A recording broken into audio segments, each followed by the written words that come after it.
Hello, everyone. Just a few things I want to say today.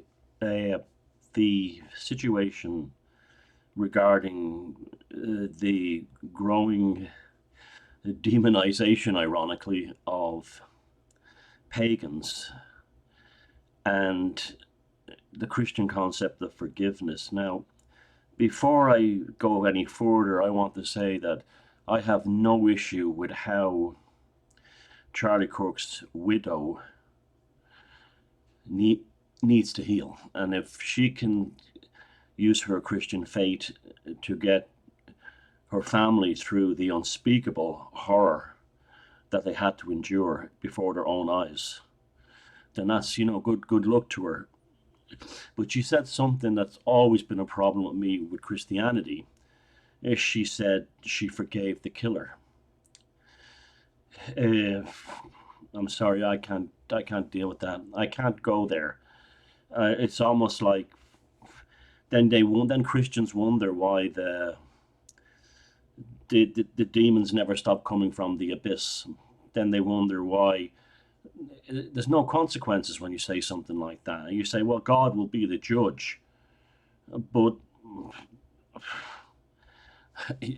you know that's what you're into. That's one thing, but our pagan ancestors had a very different attitude. Like the person who shot Charlie Kirk would have been red robined, or have his, and then after his throat was cut and his blood spread on the fields to fertilize it, his corpse would then be thrown into the deepest bog or buried face down, so he would never be able to reincarnate.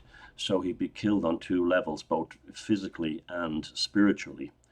And it wouldn't end there, like in the Irish Brehon Code, which started with paganism thousands of years ago and lasted well into 1,900 years of Christianity in Ireland. The family would have to pay compensation to the victim's family.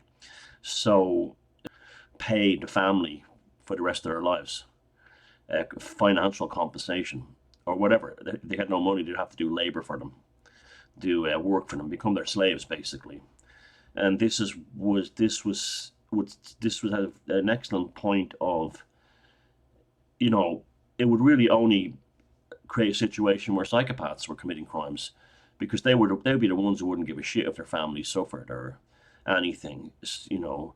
So, people, if people would think twice about doing something if they thought their children would have to pay for it, or their parents would have to pay for it, and so on. So there was a kind of an inhibitor towards committing acts of murder. After the present week, when you've seen people saying that Charlie Kirk deserved to be killed because he had different opinions than me, but you know that you're not living in a world where all men are created equal, like the Christians say.